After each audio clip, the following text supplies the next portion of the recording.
people ask me all the time, how is it that I stick with the regimens of working out every day, of being consistent?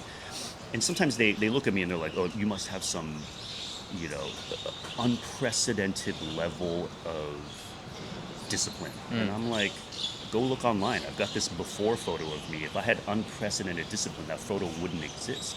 And also, you have a life context, like you have a family, like as you mentioned, personal things. Yeah, and stuff we've like got, my wife's been through a profound health journey. I want to make sure my kids are healthy. I want to make sure I'm healthy. And so I always ask people, like, I have this question for them, which is if I put a 4-pound or 2-pound or 2-kilo dumbbell in one hand, Yeah. what are you going to do with it? And some people say I'm going to do a curl. Some people say I'm going to do a shoulder raise. Some people are like, I'm going to do a tricep. And I like to hear what that one answer is, because I'm like, so something, there's something that you are willing to do with this dumbbell that you're drawn to. And for me, I'll give you an example. When I do the kickback, even with no weight, even right now, I feel the contraction, and I'm like, I can actually feel that connection. Like mind-muscle connection. Mind-muscle connection, and it makes me feel happy. I can feel the contraction, and I'm like, I'm gonna go work out. Yeah.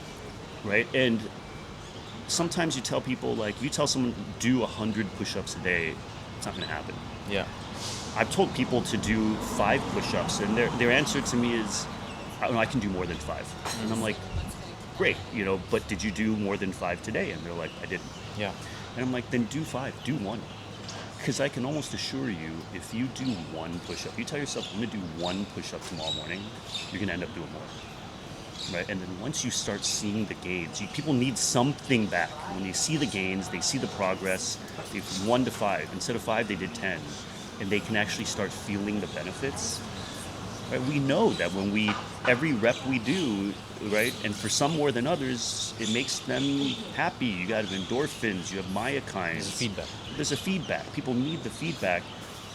And that's why I don't put a 25-kilo dumbbell in front of my TV. Well, on days that I'm tired, I'm not going to go pick that thing up. That's not going to get me motivated that easily. But when I take a 4-kilo dumbbell, I do 1 kickback, I'm going to be in the gym within 10 minutes. So it's an on-ramp. Yep. It's a ramp. On-ramp. It's a ramp, and it may not be the dumbbell. Yeah. It could be 1 air squat. It could be 1 push-up. It could be a specific happy thought. It could be a drop of coffee. But I think everybody has the thing that they just have to do at very low rep, or that just gets them out of bed. And if they can just stick to that one little habit, and they get some sort of feedback that they're okay with, that it's internal helping feedback. them. It could be internal, can be quantitative, can be wearable driven. In our case, we have some ways to study quick biomarker readings. People do need some sort of confirmation that it's helping them. We often tell people, work out more, sleep better, eat better, see you next year. That's why people don't stick with it. They need something to feed back to them a little sooner, a little bit more frequently. But that little start, it's 2 kilograms, and I can feel the connection to the, with the mind muscle. I'm going to make it to the gym. 1 push-up. That's how I do it. That's how you help your patients. So it's like you give them a slow on-ramp. Slow on-ramp. Even for myself, I once As you a said, week. not every day is perfect. Every day, every day is different. It's dynamic, but Yeah. I'll tell you, once a week I do about 1,000 push-ups. Yeah, I see on in your one Instagram. session. Yeah. And Is that something you enjoy? Is like or it's just it's a discipline thing? I don't enjoy it when I start. Right. I'll tell you that. I don't enjoy it, but when I start with that first push-up, But how long does that take you? Like you're doing it takes me 100 about 50 minutes, 45 to 50 minutes, about 10 sets of 100. Okay. And I can already now see improvement in that time as well. But when I start to do those push-ups, and I can start to get that mind-muscle connection as I start with each rep, Yeah. I feel better and better as it goes along. And then the really cool part for me is each one of those 10 sets is a mental exercise where when I'm 60 reps in, I'm thinking, oh my gosh, I don't have another 40. Yeah. But you know what, I still managed to pull it out and make it work. And so it's 10 sets of physical exercise and 10 sets of mental fortifying. And the length of time doesn't matter, right? So actually anyone can do 1,000 push-ups if you give them enough time. If you give them enough time, if you give them 24 hours, people will finish it, right? And I think they don't even need to do the 1,000. They just want to do a number that they're willing to work towards, willing to stay consistent with. Not every day by any means, but you know what? Just start with one. Yeah. Start with one, because one will become 5. Sure. And 5 will become 10. And then eventually each person will look back on that one and be like, man, it's so easy now. It's compound interest, right? Compound. So I guess with all these habits, you just start slowly, as you said, and you just and with feedback. And I have biomarker feedback of what I look like when I go through this exercise, and that some of it's about to be published. We're excited about that. Feedback matters. I think that's a missing link in the human motivation system. Exactly. In that loop, we often think of discipline as the driver. It's actually the feedback. I think the feedback will allow people who didn't know they had the discipline to find that discipline. That was like me. I didn't know that the feedback would mean that much to me. And it's for that reason why I've been able to stick with this. And not only stick with it, I've been getting better. Right? My before photo is an indication of no feedback, not knowing where to start. Yeah. But when I first saw that one data point that reflected my body, and when I then watched that data point move meaningfully, I was hooked, and I never knew I would be. What was the data point? I published a paper on myself that looked at my metabolic, my ability to switch between ketosis and glucose, and kind of the dynamics of that and how it changed over time. And when I saw that meaningful jump, I was transformed on the spot. And the fact that I can constantly track that now, that I can relate that jump to other markers related to my wearables. You gamified it for yourself. I gamified it for myself, and that's what the paper's about. It's about finding ways for self-gamification. And at this point, my insulin levels, not just one data point, but my sustained insulin levels are probably lower than my kids now. And they're 11 and 13 years old. Never knew that would happen, but I have the proof. And if you can imagine what I was like before all the way to now, n equals to 1. We are our own story. Yeah. And when we find the right feedback to keep that story going, we will transform ourselves. And the beauty of it, when we transform ourselves, we transform people around us. So it sounds like it's not even about healthcare systems in some ways. This is a story about tools are now available to kind of use yourself as your own experiment to figure out how to manage your own health, right? And we do that in a regulated fashion, such that with our healthcare system, by the way, so that we can provide our learnings to the healthcare system to see if certain segments of these n equal to 1 experiments can be scaled up at a systems level.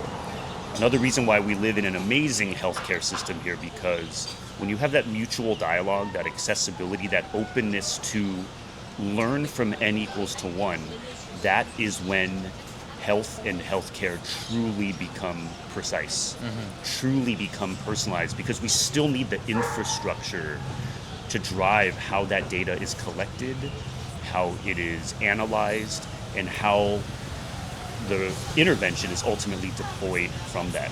So it really is a partnership, and so that's why having that crosstalk with our health system continues to maintain my transformation and then allow our team to help other people. The healthcare system within your academic environment, or in terms of it's actually both. Our academic environment is part of a larger healthcare system which serves our segment of Singapore. And so it's all of it wrapped into one. That's the beauty. We have the academic innovation, the clinical collaboration, the community collaboration, the regulatory dialogue, the implementation dialogue, the payer dialogue. And then when you incorporate this with the system, this opens these types of studies and knowledge sharing out to the clinics, the other hospitals run by the health system. And when you add all of that, you're reaching people on the ground. That's the critical part. This is, I think, one of the first times in history that academic innovation can make it to the people that we aim to help in the first place. But does that work with a society that's slightly less controlled than Singapore? Because Singapore, you have high GDP, you have high kind of a type of income level that's here, right? Can it scale? Well, I would reframe not so much control, but because there is diversity. There's diversity. I think it's about, first of all, the availability of the innovations across the whole of society, right? Because accessibility is primary here. Because longevity, health span only really works at a systems level if it's available to the population, because we have to keep healthcare quality high. We have to keep education high. We have to keep economics healthy. So in the end, it's about ultimate accessibility across all segments of society. Because, and is that the case now in Singapore, that everyone has access to the same level? I think that when new innovations are being sponsored and supported and the grants are out there, that is top of mind for everything. Fine. And that is why the journey is going to be great. It is great right now because it has to be accessible, or else it's going to have a hard time, I think, finding broad support. And so when we think about what longevity is, N=1 biomarker monitoring in and of itself isn't systems level longevity. It's the learnings from this that could inform the infrastructure for the population, because in the end, if you take an N=1 test subject, and whatever intervention they undertake, whatever way they study their data, allows them to live to 120, 150. At that age, provided their functionality is still there, they may need a third or fourth career.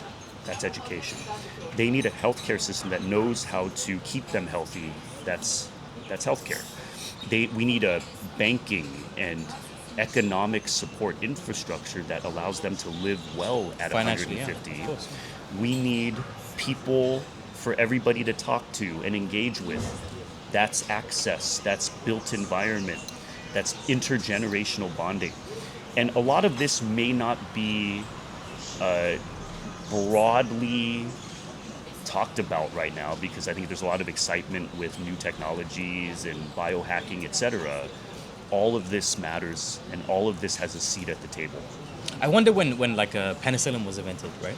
Whether people had to rethink about like this thing about, okay, people are living, or for example, when less ladies died in childbirth because of some innovation, did they have to think about, okay, they have to restructure society on the basis that the average person is not dying at 40 years old now. They're living until 60. Because what you're talking about is that this longevity stuff, it becomes a societal planning thing as well, if people are living longer. Absolutely. Societal planning is critical and needs the same, if not more, attention than the tech side. And I work in tech, but that's what I love about Singapore. I'm working with people from architecture, with community health experts, with implementation scientists, with social scientists, with economists, all of the above to make this happen. And that's what allows this to be an organically developed, longevity-focused ecosystem. And I want to emphasize that longevity in healthy aging is for everyone. It's important that we serve our seniors and the aged.